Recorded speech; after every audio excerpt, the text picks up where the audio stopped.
In every agreement we make in life, there are two truths and there is a lie.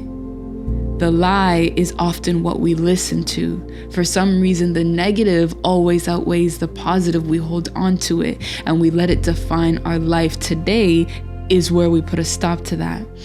Hi, everyone. Oh my goodness, it has been a while. Thank you for clicking on this video. Today we're going to get into some topics that have been heavy on my mind and on my heart and that I wanted to just debrief and talk with you guys about. So grab your cup of coffee or your tea or something cozy and let's get into this video. Not only am I fixing and piecing my life and putting it together to create this story of like who I am and what I'm about, like just my life in general, but so is everyone else. All my friends are doing the same thing. All my colleagues, all the people around me that are kind of in the similar age bracket or even older or younger, we're all focusing on ourselves and our own individual lives. And that can sometimes make us feel lonely. Let's say I go and make a decision that probably isn't the best one for me. No one really cares. No one is really stressed about it the way that I would be stressed for myself. Nobody cares about me and my life the way that I do. And it isn't something to get sad over like I was kind of in my feelings about it. It isn't something to get sad about, but it is something to realize and recognize that every single person is living their own individual lives. They have their own individual responsibilities. And so as a result, your life is not that important. But the upside of that, the flipped perspective of that, the understanding that is beneath that, right? Underneath those layers of feeling lonely and isolated, underneath that is the recognition that, hey, I have the ability and the responsibility, the self-responsibility to write my life and my own narrative, the narrative of my life, the life that I am going to leave behind. That is what I'm gifted the opportunity to do. And so regardless of if people are checking up on me or if people are invested in my life, it's not about them. It's about me writing my own story. And when you understand that, or when you even just focus on that, the isolation starts to go to the background. The loneliness starts to go to the background because you are actively writing your own story. And so the conversation I had to have with myself, or the realization that I had, is let's not focus on all the things I don't have. Let's not focus on all the things that are making me feel sad and isolated and lonely. Let's focus on the things that are in my control. Let's focus on the story that I am writing for myself. Okay, I have a little extra time in this season. What could I do with it? How could I apply myself in this season so that my time is used wisely, you know? Instead of looking at the glass half empty, let's start to look at it half full. So that was one thing that I kind of had to reckon with myself and also understand not to take things so personally, you know? Sometimes we take things so personally, we think everything is about ourselves. In a way, it's like a little bit of a narcissistic trait, but it's also a part of human nature and a part of just us being human, is that we are our own priority and we're always thinking about ourselves. But with that comes, you know, I feel like with every situation, there is kind of two forks in the road. There's two paths you can take. You can kind of focus on yourself 24/7 and make life only and solely about you, or you can understand that not everything is about you, and although it's your life, it's not all about you, and so you don't have to take everything so personally, and not everything is a reflection of you. So like how people treat you or how people relate to you in a season in your life, or if people are focused on you or not. Maybe you're like me and you love attention. When you don't get that attention, it isn't a reflection of you and your worth, right? You are just not going to be the priority. Like, it's just not going to be. Over the past years, I have really been like almost struggling with my identity and who I am. I feel like I'm definitely, I tend to be a very a chameleon type of person. Like I can shift and morph who I am depending on who I'm around. And that is a good trait sometimes, but it's also not a good trait because it's like, well, who are you and what is your identity and who actually is Who actually are you, right? And so some of the things that I've been trying to work on is like understanding myself, understanding that the layers I put on aren't necessarily, okay, there's two things to this. The layers I put on aren't necessarily adding to who I am, but also at the same time, it's okay to put layers on. Does anyone understand? Am I being confusing here? Because the thing for me, I went through this whole phase where I was like, I don't want to wear makeup. I don't really care about my physical appearance. Like, I kind of put like self-care and aesthetics in the back burner. And as a result, I started to feel like a lot less confident in who I was. And it felt like I wasn't me. And so in this season, I'm starting to like care more about the way that I look and start to do the things that genuinely make me feel confident and make me feel good. And I'm really happy about that because in the past, I've definitely been the person to like get dressed and look a certain way for the gaze of other people, and not just like men, but people in general. Like, we dress for women, we dress for men, we dress for the public. And I would definitely put on certain things just for the public image and the attention that I would get from that. And so in this phase of my life, or what I've been thinking about is like, I don't actually have to put on to be accepted. Like, I can do this intuitively. I can dress intuitively. And what that means for me is wearing and doing the things that make me feel beautiful and confident. And that doesn't necessarily always have to follow a trend. Sometimes it does follow a trend. Sometimes it does look like what everyone else is doing. But if it genuinely makes you feel confident and yourself, it makes you feel happy, go for it. I think the problem arises when we do things out of an expectation, or what we feel is an expectation, and when it pulls from us, right? The way that we dress, the way that we care for ourselves, our hygiene is a way for us to feel confident in our own skin. If you are getting dressed every day, putting yourself together every day, and it almost feels as if you have to wear a costume, as if you have to put on to sort of hide who you really are to be accepted by other people, that is not a good space to be in, because essentially what you're doing is covering up who you are. And I had to understand the kind of tension that's held between that, because it's not that you should be void of taking care of yourself and you should be void of aesthetics or putting yourself together or taking an hour or two to get ready. It's not that you should be void of that, but you should understand what your motive is behind it. How does it make you feel after you go an hour or two to get ready, after you do your hair, after you do your makeup, after you buy that $100 outfit? How does that make you feel? Like, you, without the makeup, without the hair, without doing the things that you think you have to do, is enough. It's more than enough. Let me tell you, it actually shines more than you in the costume. It actually shines more than you in the costume. And so you need to remember that, or not even remember it, but you need to remind yourself that. You need to remind yourself that, so that you can start to take off these layers of the costume you're wearing and start to put on what feels authentic to you, right? You're going to feel better. You're going to walk into rooms looking better, not because the aesthetic changed and it's the aesthetic that's bringing the attention. No, it's the vibrancy that comes out through you. It's okay to wear a costume. It's okay to wear a costume. It's okay to put makeup on. It's okay to look cute. It's okay to wear a nice outfit and to feel good and confident in clothes and spending money on yourself. Like, it's okay. But make sure it is doing what it's supposed to do. Make sure you feel authentic in it. Make sure the intention is true. You know, that's what's going to shine through. That is what is going to shine through when you're being authentic to you and who you are.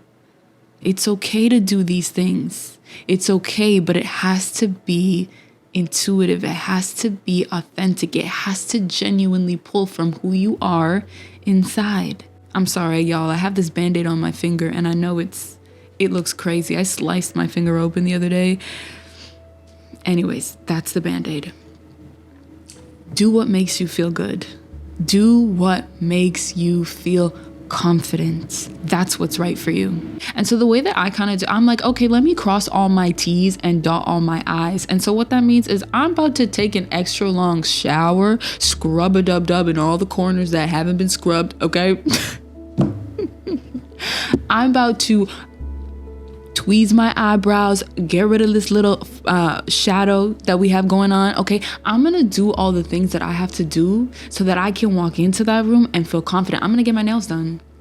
I'm going to get my nails done, not in the way that you want to see me, not in the way that you want to see them done. No, I'm gonna get them done in a way that makes me feel confident, that I get to that table and I'm like, hey, and I feel good and I'm talking with my hands and they're done and they look appealing to me. I'm gonna do the things that I want to do that are going to allow me to be more confident in other rooms and around other people. That is the light that shines through you. When you feel good about yourself, when you feel confident about yourself, that is when the light shines through you. That is when you are vibrant. And so there is no one aesthetic that is above the other. There is no one look that is preferable.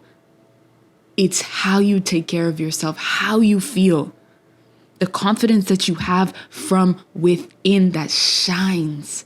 And it's beautiful. It's insanely beautiful. I can tell you from experience, when I do those things, when I take care of myself, crossing my T's, dotting my I's, I feel so much better about myself. I feel so much less self-conscious.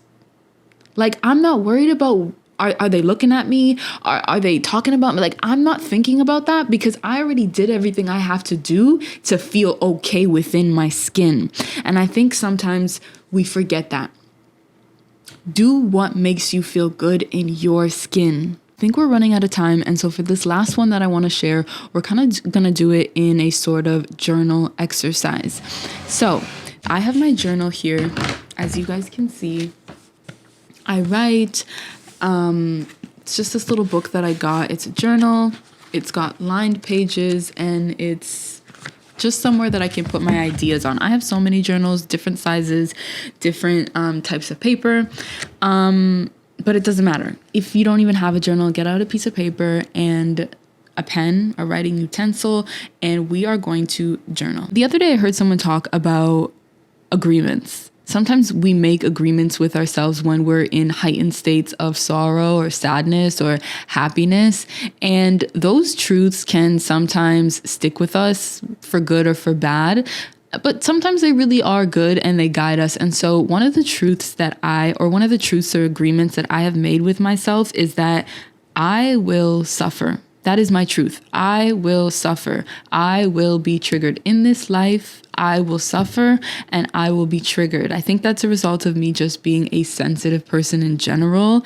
And so I understand that in every phase of my life, if I am alive, I will suffer. If I am alive, there will be something to trigger me. And so I want you to take a couple minutes to think about a truth or agreement you have made with yourself. And then we are going to break it down and understand. We're going to do a little exercise, okay? So take a couple seconds to write down your agreement or the truth that you have made with yourself or that maybe you are trying to understand deeper. Okay, I'm going to talk about mine, but you're going to apply this to yours and then you're going to write about it or think or ponder or do whatever you have to do, okay? So my truth is that I will suffer and I will be triggered, right? The lie to that truth is that that will consume me, is that that will lead me down a life of sorrow and misery, that my suffering will define me. And so the truth is that I will suffer. The truth is that I will be triggered, but the lie is that it will control me.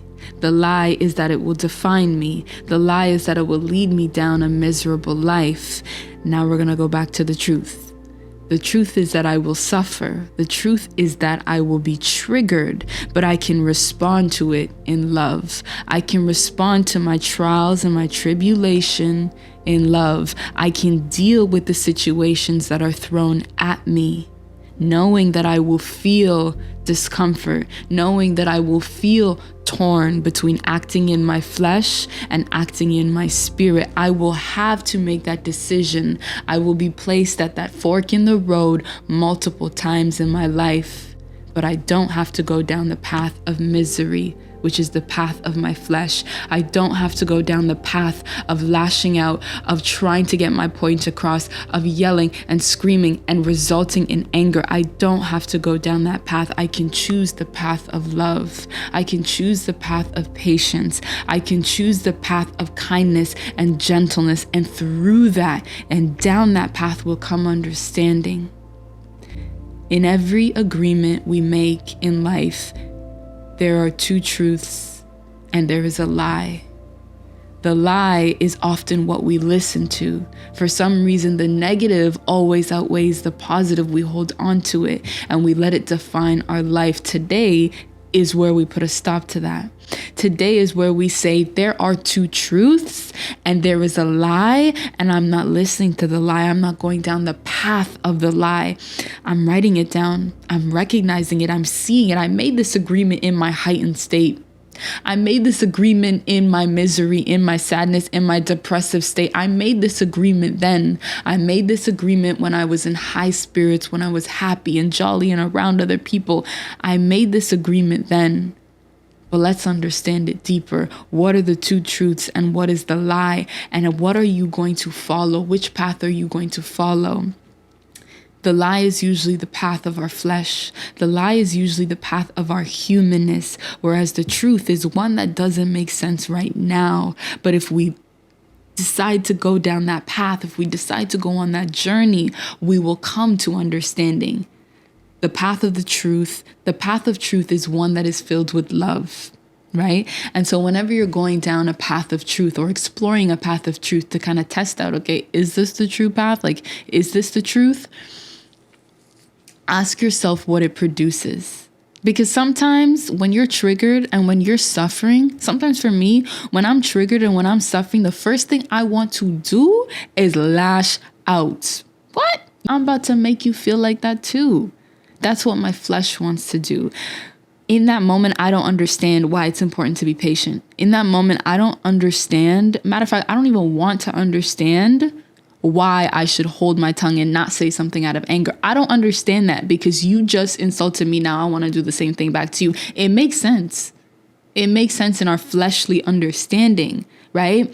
But the path of truth is almost in surrender, and it's almost like the path of truth is almost taking this path of humility and saying, okay, I don't understand right now, but I know that I have to act out of love. Love is always the answer. And so I don't really know, but I know lashing out isn't love. I know screaming and shouting isn't love. I know that being mean isn't love. And so I'm going to choose a different path that doesn't necessarily make sense to me in this moment, but I'm going to go for it. And in due time, I believe, and I'm pretty confident that it will make sense. That is what defining the two truths and the one lie is all about, is making the decision. And sometimes before we make those decisions, we have to articulate it in a way that makes sense. And we got to talk about it, or we got to write about it. And so that is the purpose of the journal exercise. And so I encourage you guys to go ahead and do that. Maybe your agreement isn't that you will suffer and isn't that you are triggered. Like, maybe that doesn't really resonate with you, but I'm sure there is something that does. And I'm sure there's something that is heavy on your heart, on your mind. And so take this time to sort through that. If you enjoyed doing this with me as much as I enjoyed doing this, because I feel so much more relieved now. Like, I feel good. I feel good after getting that out and talking about it and even writing about it. If you enjoyed this, definitely give this video a like, a thumbs up, and subscribe to the channel so that we can do more videos like this. I also want to let you guys know that I have a Substack, and I do weekly/monthly newsletters that I put out, and I'm going to start putting out narrated stories in my Substack. And so if that is something that you're interested in, I'm going to put the link here for you to subscribe so that you can get the newsletters, and also so that you can be aware of when this kind of new style and perspective, or new style of writing, the narrative stories that will be coming out, so that you are on top of all of that. I'm going to put the link here. Subscribe so you don't miss out. What else do I have to tell you guys? Follow me on socials if you want to see me on a more regular basis. Instagram, ABIGXRL, and the same thing for TikTok. And yeah, I think honestly that's it. I wish you guys the best, and hopefully I see you soon. I think I will. But yeah, have an amazing and blessed day or night or evening or whatever time it is where you are. I love you guys so much, and I appreciate you so much for being here. I can't wait to chat again. Until next time, my loves. Bye bye. I love you so much.